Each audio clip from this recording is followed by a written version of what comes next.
This is really not about health care reform or insurance reform. It's a bill about government control of our physical lives. Can we afford to lay another $1 trillion to $2 trillion debt on the American public and on our children?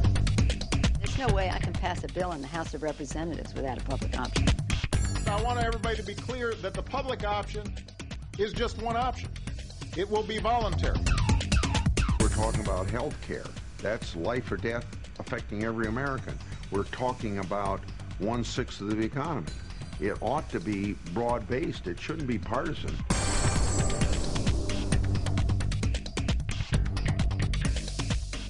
One nation divided over health care. Government-run insurance. Is it a civil right or a massive government takeover? Good evening. I'm Jeff Barnes. During the next half hour, we'll examine just what is the cure for health care. We start with Jennifer Gilbert. No one would argue that our health system suffers from serious ills, but the cure is very much in dispute. A look at where things stand now in this health care debate.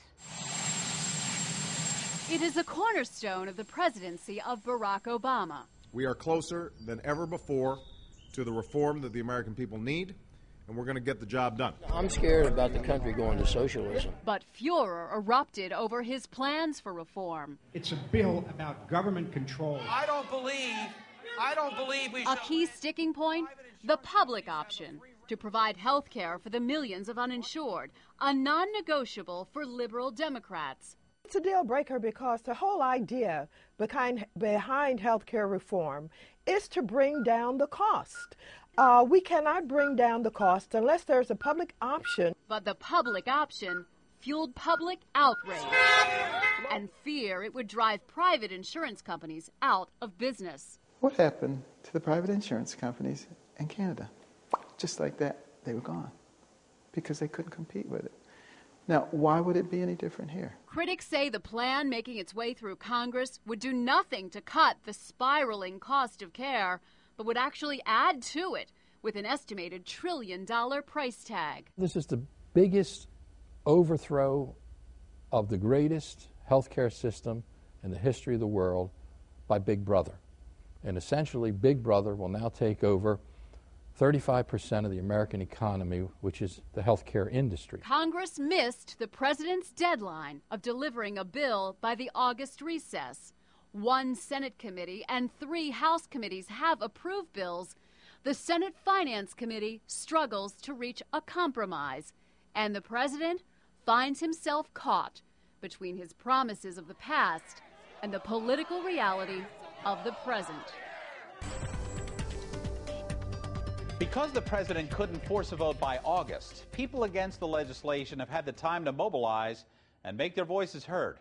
This is just a sample of what lawmakers have encountered as they took the legislation home to their districts. If we let Pelosi and people like that direct us, we are doomed. Everybody who has a private plan can keep the private plan that they have if they want to keep it. We did not send you to Washington to socialize the medical system. As much as I would like to trust my government elected officials, I don't. I'm an unemployed rural Oklahoman. What can I do to change that if it gets crammed down my throat or before it gets crammed down my throat? The protesters have been so loud this summer that critics have questioned their motives. Is this democracy in action or is it mob rule? Jeff Abel takes a closer look at what's behind the summer of discontent. I want it in here. You have called on 10 questions. Why wasn't my question answered? You didn't do it. End of conversation. At the town hall meetings this summer, I have a petition behind me. Protests became loud. It's a power play! And disruptive. I see my country disappearing. I see our economy being destroyed. U.S. Senator Benjamin Cardin. At times, the protests are loud and disruptive. Is this democracy, or is this abuse of democracy? Maybe I'm naive, but I do think this is one of the most important parts of democracy. This summer, the Democratic Party launched an ad campaign. Their goal? Destroy President Obama and stop the change Americans voted for overwhelmingly in November. Portraying the protesters as anti-reform mobs. That is inaccurate.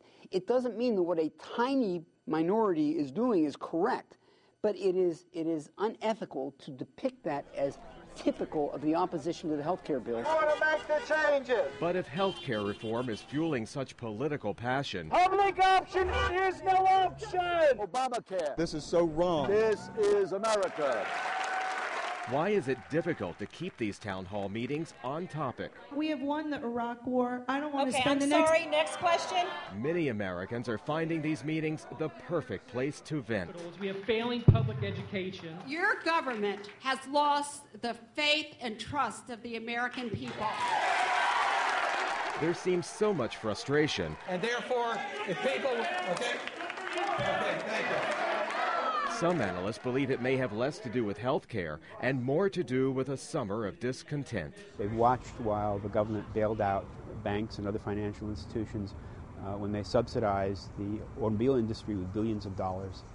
And although many economists and newspaper columnists tell us that this is bringing about an end to the recession, they haven't seen it yet. We're $99 trillion in debt. How are you going to look at my children in their eyes and tell them they're going to have a better future? It seems the healthcare debate has created the perfect political storm. Thank you very much for having me here today. One with far more questions One more question, please. than answers. This is not fair! I have a chronic terminal illness!